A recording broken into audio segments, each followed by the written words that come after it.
Also, my whole start into this league was only because you and six other individuals decided to be crazy enough and start a league. So thank you very much for that. And if you would like to introduce yourself for a couple seconds, that'd be great. Sure. My name is Rachel. I am here in Minnesota, currently not quite as cold as we were recently. I also am the president of the Ice Talks Lacrosse Club here in Minnesota. I am the executive director of the NABLL along with six other gentlemen from across the country, and we are super excited to get started in our second year. Yeah, and we are so excited to be a part of it. Paul was actually my hookup with all this, and it was fun getting through it all and then getting to nationals and getting to see the level of competition that was out there throughout your entire league. That was so impressive. I was really it was an eye-opening experience to me to see that level of talent outside of the Northeast, really. I was delighted at the talent level at nationals. All the games were super competitive. We had a lot of games that were tied for a large portion, if not most of the game. Overtime and championship rounds, it was just the level of competition was well matched and really fantastic. It was a great weekend. Yeah, I bet. And now what me and Paul have mainly been talking about lately is he happens to have several players from the Yeti. Paul, I don't know if you've gotten to touch base or you saw the last practice. How's your guys looking going into game day? Awesome. To watch the pace once again. Neil kept that up and down pace going. Like honestly, and not to say like it was a Yeti practice, but that was a pretty cool thing is to see. There's some differences obviously in different coaching styles and everything like that, but to see a lot of what we do with the Yeti being done at the professional level was pretty cool. As far as players wise, there was five of them that played for me, and they were all dressed, so that was pretty cool. They had a pretty solid practice. I was running the shot clock, and you know. It, I don't want to give anything away. It's going to be a great weekend for those guys. Way excited for them. Crazy excited to watch Neil and just do And what they Ryan and do the and team, yeah. have some more fun. That's again, I don't want to talk. Myself personally, I want to talk about NABLL and Yeti Now and let's kind of I'll change get off my gears. topic. We've gotten to talk a lot about the Yeti guys on here. Now here's something I'm really interested to hear Rachel's opinion on. You Yeah. guys happen to have had a female goalie that played in your league. She played for the West Rock Warhogs with Justin Otto's team there. He's also one of the board members, so shout out to Justin. Thank you. And their goalie Rachel, who you know likewise with the name, but made the New England Chowderheads roster. Yeah, that's absolutely sensational. To my knowledge, she's our only female player in the NABLL, and for her to get picked up and signed to a PBLA team is super exciting. Um, Obviously, super cool. Her name is Rachel as well, but just through speaking with Justin, I know that like it's an exciting opportunity, and like we can't wait to see, her dressed out on the floor too. We have guys from a wide range of our teams on PBLA rosters, so it's really exciting to watch them get to take that step into a professional opportunity. Um, and get to travel and play a whole actually different style of game than we're typically used to. So it when they kick off tomorrow, it'll be really exciting. Yeah. Yeah, I can't wait to watch the live stream. Going to be on Lacrosse TV, streaming on YouTube and through their app. That is one thing that has got to be such a cool experience for you. You guys kind of took over this league, started it out because of some concerns, and you guys have really made a focus of this, making this a teams league. So basically, the teams are well taken care of. You guys are giving back into the program. You're not one of these organizations that's just kind of taking the money and running. I had a chance to talk with a couple guys earlier today, and one thing I spoke with them about was how the entire exec team were the last people to walk out of that tournament in Ohio. They made sure I was taken care of. All my stuff was in my car. Everybody was super helpful, but they literally were the last people to walk out. And I think that's a huge thing for people to see. It lets everybody know you're there for the right reasons. And yeah, you guys did an awesome job this year. And getting to see again, back to what I was talking about, getting to see all these guys be pro now in large part because of a league that you guys formed. That's got to be awesome. Yeah, nationals was incredible experience, like from an organization perspective, but also like there's nothing better than the joy like after a championship. And I got to meet some such fun guys, and develop great relationships with their teams. And like you said, our focus is the teams. Like we don't exist without our teams. I have gotten to meet with so many leadership from different teams around the country, and I'm super excited to move into our next season. So to watch those guys that have like put in the time and the reps and take it to the next level, we're totally backing them and cheering for them on all their respective teams as they kind of take on a new challenge. Yeah, and that's something that I think you guys kind of focused on making sure in nationals. I spoke with a couple guys earlier. I mean, you guys made sure that I was able to go down there. You made sure we had a replay set up, and it was a fairly professional looking production. Obviously, we appreciate you allowing us to grow with you guys, which has been amazing. And I've been looking just through some of these PBLA rosters, and there's a lot of names that I remember calling at nationals. I want to say you guys have close to 60, 70 players in the league, which actually, if you consider there's only 180 guys in the league, you guys are making up a third of the, of the league. Yeah, yeah, it's I am excited for them to hopefully like move into new markets, like, maybe mine. Because we have a lot of talented guys across the whole country. And to be able to kind of realize the dream of playing professionally, I know that there's even more talent than was signed already. And to see such a diverse like group from the teams that are kind of geographically a little bit closer to where they're kicking off their league makes tons of sense. And just to see the representation like from our league into theirs shows like just what an incredible group we have.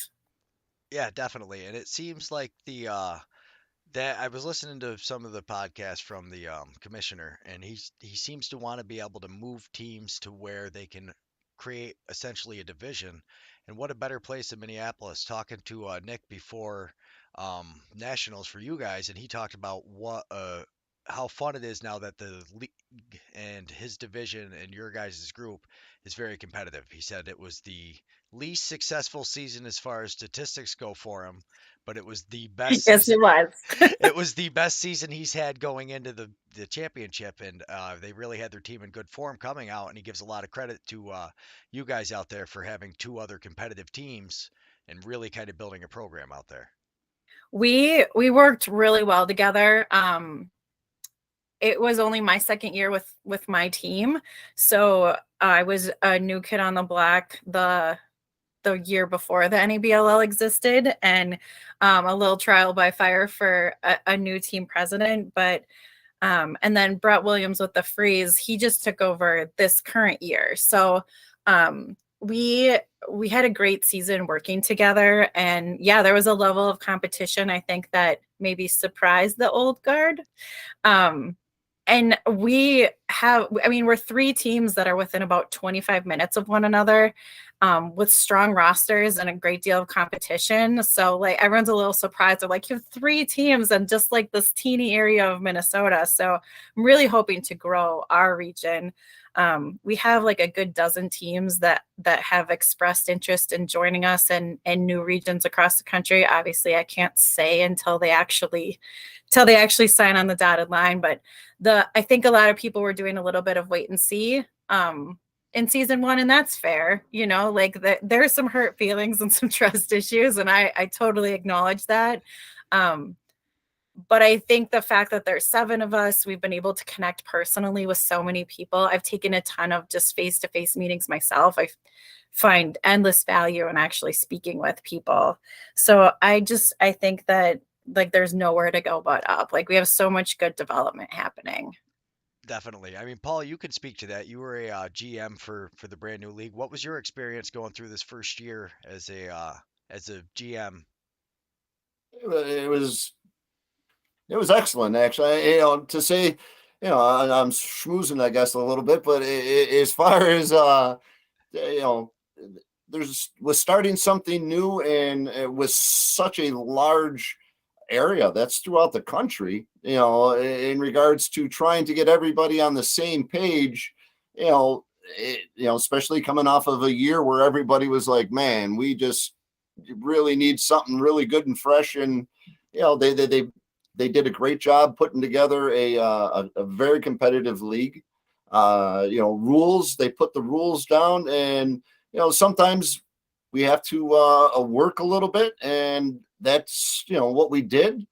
As far as will we make it better? Absolutely. Anything that I know myself, every year it's only going to get better and better as far as through tryouts and everything. But once again, more teams added so that we get more, competition, and that is a added bonus. Getting it west, farther west, so that there is a true, push of lacrosse westward. That'd be awesome. There's, so many, what they did, giving everybody an opportunity to showcase their talents to get to that next level.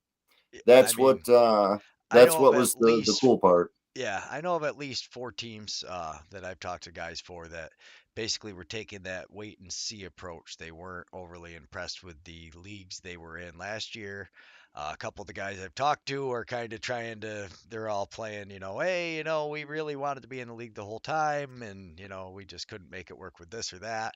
And I've talked to guys trying to get around now. And one thing I found super impressive about the league is you always hear about the Northeast talent. And of course, me and Paul are gonna, we are on that side a little bit. But A if little you look biased. through through that Golden Bears roster, that Golden Bears team, wow, did they how did they ever get that much talent down in Virginia is what I'm wondering. Well, Virginia, I would say Philly has a very impressive box presence. Don't count out my boys in Charlotte. They put up a heck of a fight. They're a pretty physical team. Um, and like even all the way out in Seattle, definitely gave the Yeti a run for their money. But we got them in the end. Yeah. I So tell you that I Seattle really team think was like very up and down That the was awesome. coast and across the country, like it's a wildly growing sport. And what I love is like I have a good number of guys on my bench who are field players. And even like I have a son, he's almost 20, and you want to get better at field, play box. And we were like, oh, okay. And the Swarm were previously here in Minnesota, so we had seen box, but they left. And so he started playing, and we just loved it so much. Like no shade to field, but we just it's an incredible game. And so like that was kind of like my origin story was you want to get better at field because he wanted to be recruited. You want to get better at field, play box. And then we were like, wow, this is so much better. Yeah, it's Right. hard to believe it's the same sport sometimes, and that was kind of my introduction was just watching when the Firewolves came to Albany. But like you were talking about with the out at nationals, you clearly saw that it was not a just Northeast league. And like you were saying though, is what has really built so many of these teams, and I know Paul's team included, is taking field players and turning them into box players, which is exactly what this PBLA looks like they're going for. So I mean, you guys really seem like you were just kind of a year ahead of time and a season off. Yeah, well, the opportunity was there. About a year and a half-ish, a year and 3 months ago, there was a lot of murmurings, and we kind of like loosely organized and decided to form a board, and the rest is history. Like, I know that there's a lot of Tony Gray is working with coaches and helping kind of develop some initiatives to help those field players make the transition. We have like ref program in the works to help refs make that transition so that they call maybe a little tougher game of box. Cross checking is legal. And then Dave Mather out in Seattle is going to be doing like some player development initiatives. And so like we have so much going on in the off season. It might even be busier than during the regular season. But just reinvesting in our league, because without our teams, we don't exist. And without talented players, like, you know, the competition, I think it's just going to keep going up and up as people utilize the resources.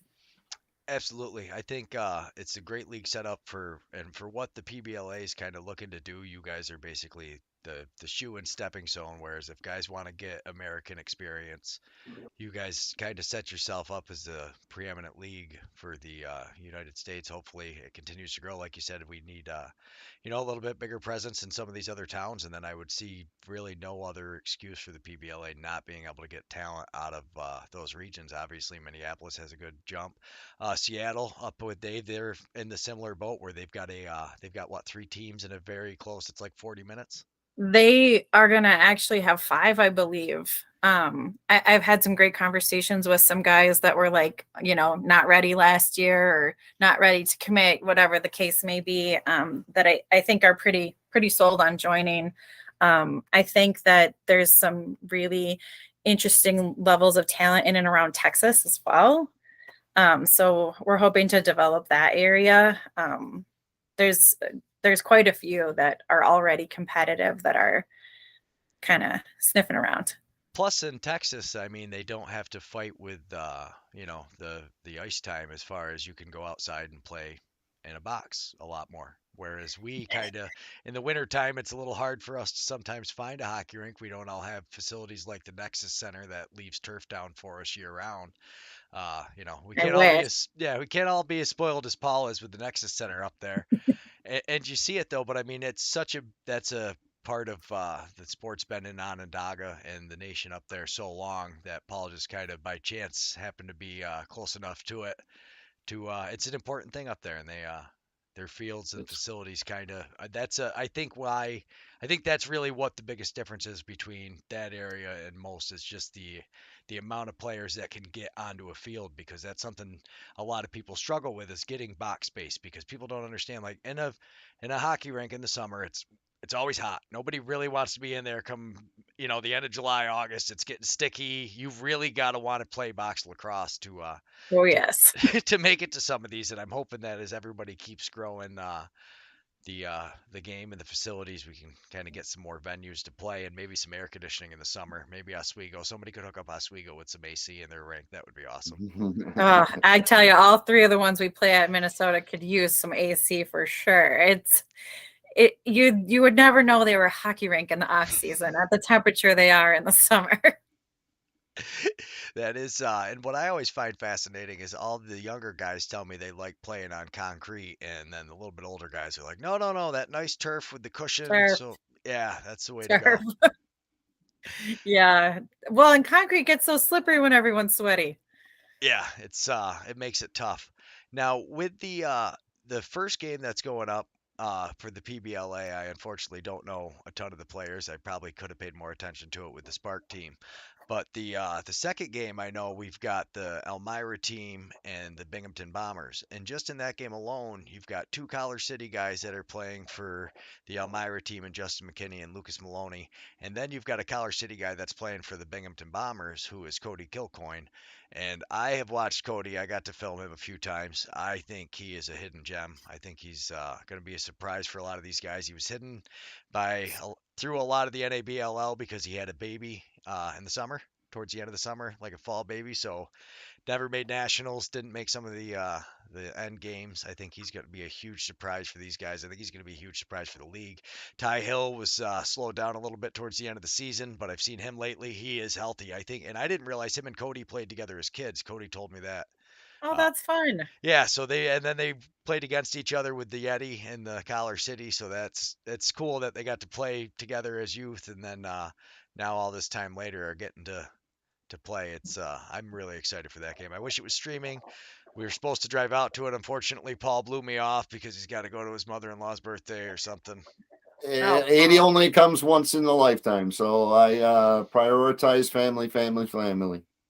well, I'll tell Absolutely. you, don't count those Collar City guys out. They came to nationals with a short bench and ended up with some injuries, and they still showed some teams what's up. Like there's some grit on that team, and even with their short bench and very few subs, like they hung really steady. So I'm going to say that anyone who came from that bench is probably a pretty solid individual. Yeah, those guys are. I got to actually talk with Deej this morning, and thankfully I didn't bring up the goalie that got, that pulled himself that he wanted to talk to us about for a little while. But Deej, he's 57 years old and he's playing with those guys. And Collar City's team is made up of so many college kids. There's so many like Oswego. They've got a few guys going to the PBLA as well, but they've got a huge college roster. Now, I've heard you guys are bumping the championship up. Is this in hopes so we can accommodate a lot of these college players? Yep. So there are a couple items that like we put up for a vote. Part of our whole like here for the teams was giving them a voice in some of those things. And I had actually sent an end of the season follow-up, like roster's not the right word, form for people to give feedback and like Comments. what worked, what didn't. And any number of things. And nationals date, like we went back and forth on it a lot in year one. Are we a college league? Are we a men's league? We went with men's league, and now everybody's like, no, we have too many college kids, which is true. Like my own bench, I have a ton of young guys too, and so the overwhelming majority was to move it earlier. So we honored the result of the vote, and it'll be at the end of August this coming year in 2023. Absolutely. And Paul, now you're one of those guys that doesn't necessarily have the college kids, but what you are No, want to no. do is Most of my players have kids going off to college. So as far as, but as far as on that note, as far as I know myself, I'm sure quite a few of the other GMs. We definitely got to talk to the board to figure out. And I know it's been something that's already been brought up, but as far as with rules, we definitely. I know my roster is definitely it's implemented. I know several rosters. You guys said it yourselves. There's 63 members supposedly on the I rosters. I So believe what he's trying to ask you is if you guys are going to do anything about the 3 pro rule for the NABLL. It's already done, Paul. that's beautiful. You keep your players.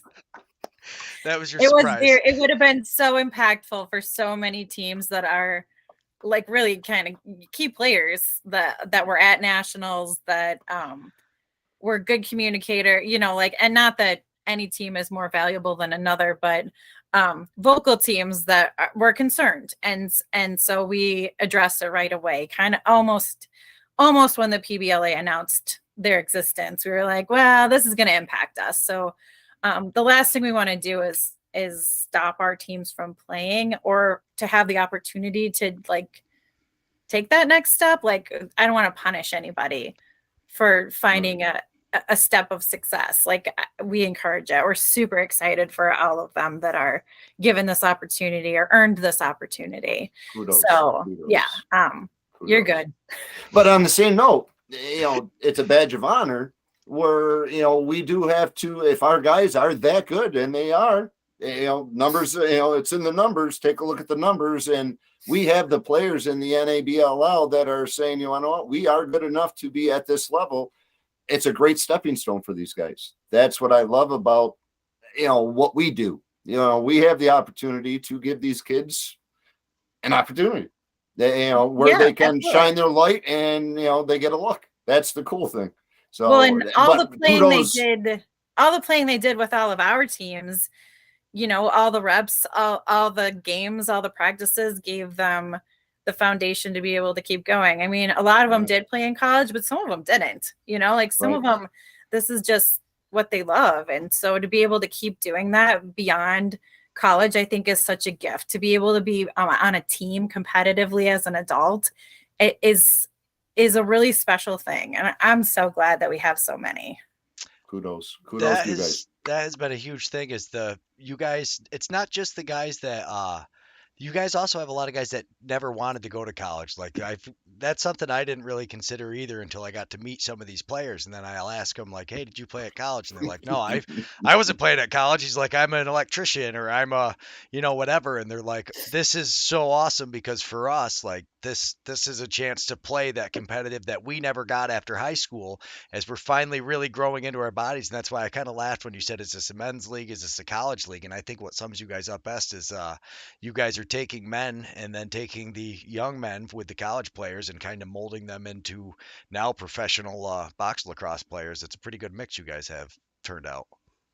And there's so many teams that have created such a lovely community, and I just I love my guys, and I feel like now when I say my guys, I mean like all 1,100 of them. Like they're so much fun. Um, they have such varied talents, and it's great. It's a great community that like each team has created, but then like our bigger community as well. Yeah, Absolutely. that's Absolutely. it's a party. It doesn't matter which game you go to, which team you go to. Everybody, it's such a family friendly party. I don't know how else to describe it because it's just everybody's having a good time. They'll have a few drinks, but it's no matter which team after every game, there's always an event. It's one of the best parts. And like even out at nationals, like everybody was hanging out together. You would think with the super competitive and you're going into the national championships that maybe having to share a changing space would be a big deal, but I tell you what, they made the best out of it, and what a phenomenal facility that was to basically just give it to us Saturday. That was cool. Yeah, they really left it on the floor. Like I'm like proud and impressed that they were super competitive. Words flew, the occasional fist, as it does. And really heated and passionate on the field. But as soon as they left, like teams were having drinks up at, I'm sure you heard it, upstairs, Oh yeah. um, together, and came in on championship Sunday, came that weren't even playing, that were like, oh, we don't fly out, we came to watch. And like we had a great crowd for that game.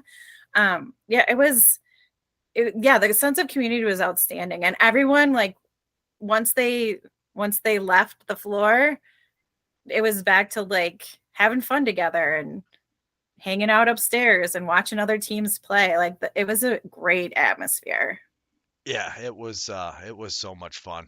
And like I'm looking at this team and you guys ended up I always forget about the Maine Northmen for some reason. And I don't know how I can forget about them How because could they're you forget about the and Northmen? with their community too. I mean, yeah, horns up for the Northmen. I mean, they came out in force on the live chat, and I tell you what, they were one of the most supportive. And I tell you, Mrs. Duncan, she's still everything we do. Lax and I, she watches it anytime they're playing. And Duncan, I'm gonna hopefully get on here one of these days as well. We've also been playing scheduling tag, I like to call it now. That's my hardest the hardest part of doing all this is trying to line up schedules for everybody. But Sure. I couldn't imagine trying to do it for as many people as you guys do. I only try to talk to like two people a week, maybe three, and I can't line that schedule up. So yeah, you guys are crazy. I just tell them when to come and they show up. And hopefully it works out like that. Now, what from your perspective, what is the biggest adjustment going to be from you guys going into year one, which was a building year, a lot of everybody kind of holding their breath, waiting to see what was going to happen, how the rules played out, how nationals played out. And now that you guys are moving into the second year, you guys have a player development group and are not player development group, but team development group. And is that kind of going to be the focus is growing more teams or is there other stuff you guys are working on? Well, luckily with 7 of us, we can entertain different initiatives. Last year was definitely a little bit of building the airplane while we were flying it. It was fast. Like we had to get bylaws done and we had to get rules and regulations done, and then we had to hope people would come play with us, and they did, which is fantastic. So a lot of the off-season work is like referees across the country. Is something that we're trying to just build a database of and get the right contacts in place. But then also, like, there's some regions that just don't have the exposure to box lacrosse that others do. And so it's just getting the education pieces out there, because there's refs that want to learn. They just need the opportunity and the resources. So that's a huge push in the off season, is to help provide the teams with the referees, but then also the referees with the resources. So that's probably our biggest initiative based on feedback. Team development is always going to be something. Like, some teams will not return. I haven't heard of any yet, so fingers crossed, but like that, it just happens. Like, leadership turns over and somebody doesn't want to pick up that mantle. Like, it's a labor of love to run a team, for sure. So team development is always huge, but then there's a lot of areas of the country that I think that are really open for development. So that's something that we're just able to help facilitate, because we have, like, Tony Gray and Dave Mather are both on development for both East and West Coast, but then also for coaches and players. So we have a lot of off-season initiatives to, like, grow that. And then, like, Tim is also working with media across the country. People really loved the stream. Like, we were, not that you didn't do a great job, but we weren't sure how many people would actually tune in, and they loved the stream. Like, the feedback was like, I can't believe you guys did that. That is so cool. So to know how good the feedback was regarding the streams, we were like, well, it would be fun to get more, because, like, every time nationals comes together, you get to know more people and and make friends, and then, like, well, I want to see what they're doing, and also a little scouting to see who you're going to play.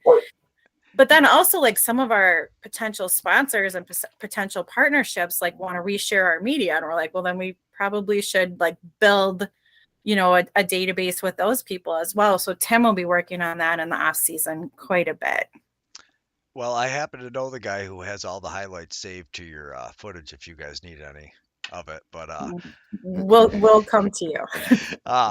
That's actually all Paul. If it wasn't for that man sitting right there, none of this would have happened. I wouldn't be doing any of this. So thanks, Paul. That's it's what we're all doing. We're growing the game. However, whatever our role is, that's what we're filling. And you know what? We're all being very successful because of the passion we all have for it. So that's the beauty of it.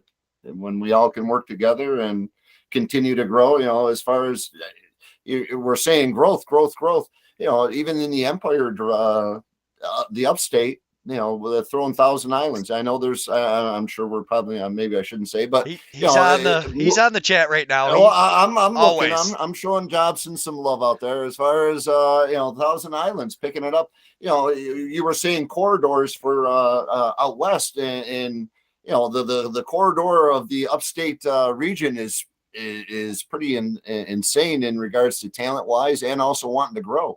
Upstate.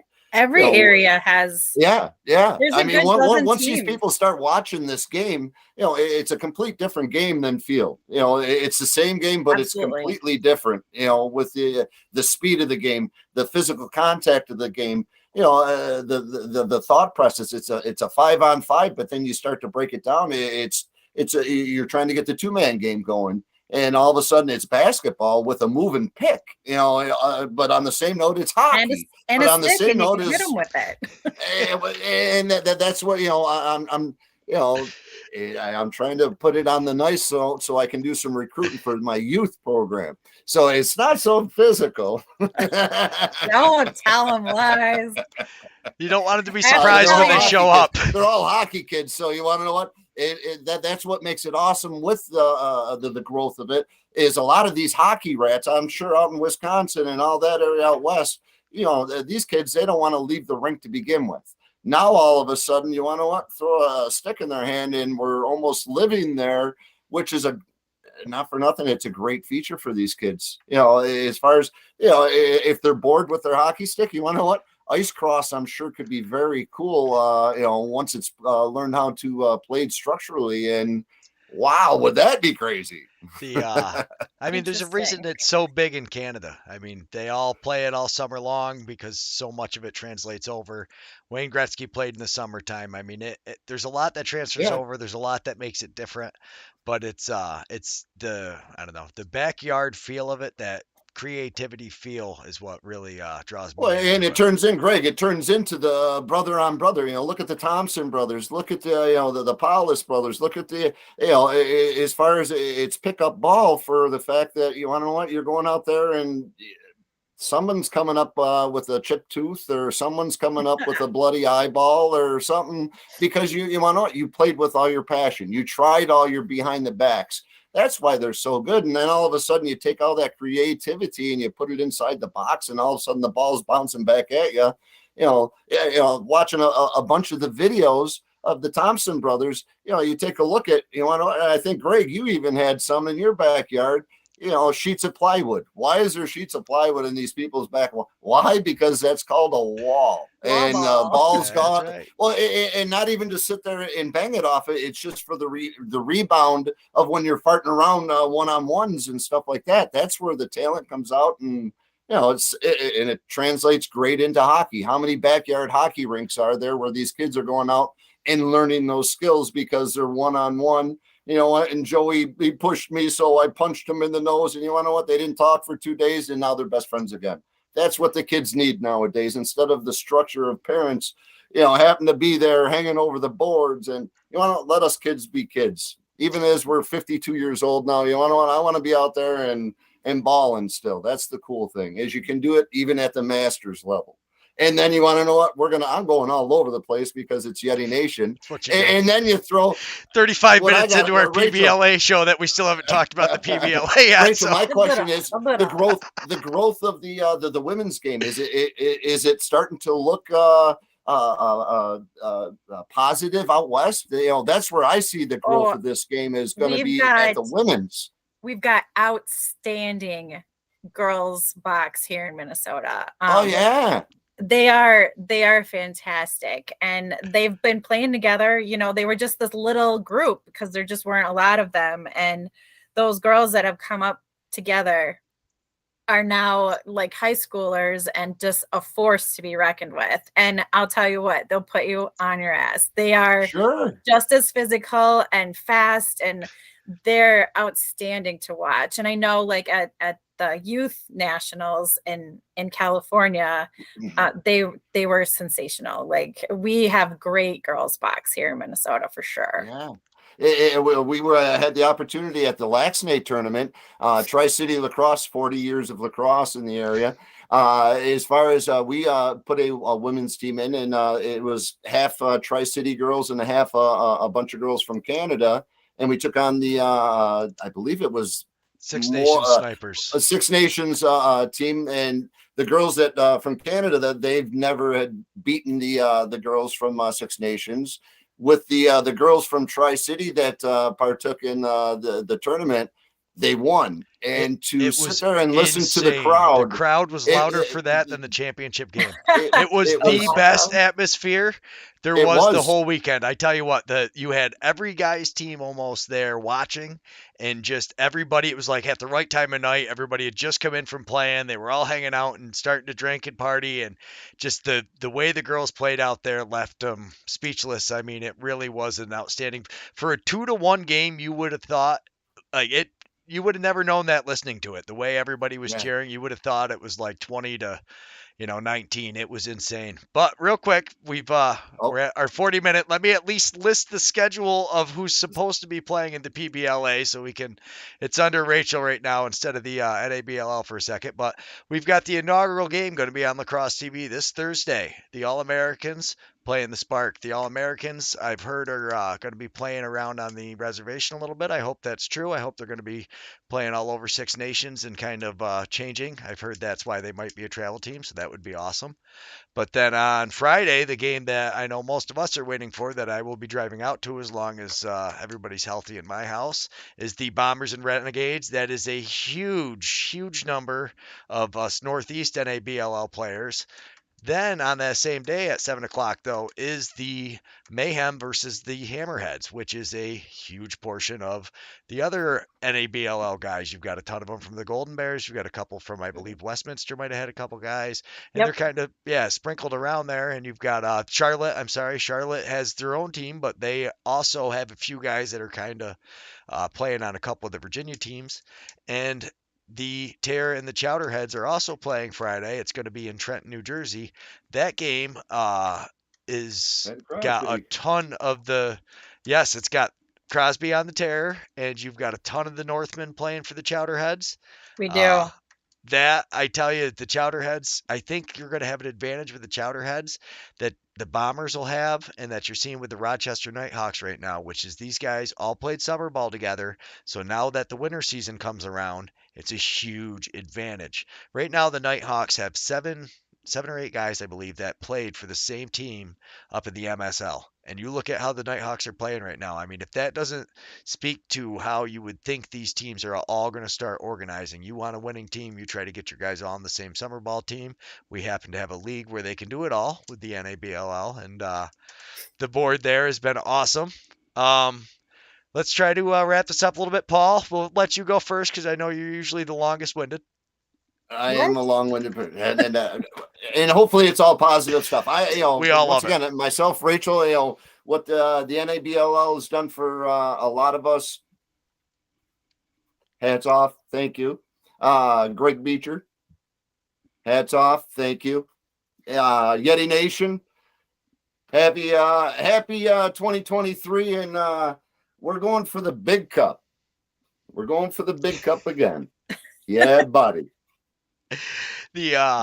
The Thousand Island Spirit said they will be there Friday. I will say real quick, and actually we'll let you close us off, Rachel, because thank you very much for joining us. We really appreciate all you guys have done with the league, and thank you for allowing us to grow with you guys. And I can't wait to see what the future holds.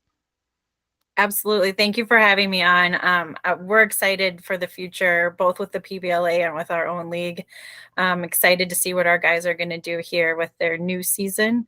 And like you said, nothing better than to create chemistry in your summer league. So I would look forward to speaking with anyone who's interested. We have the links on our website and on Instagram to ask questions.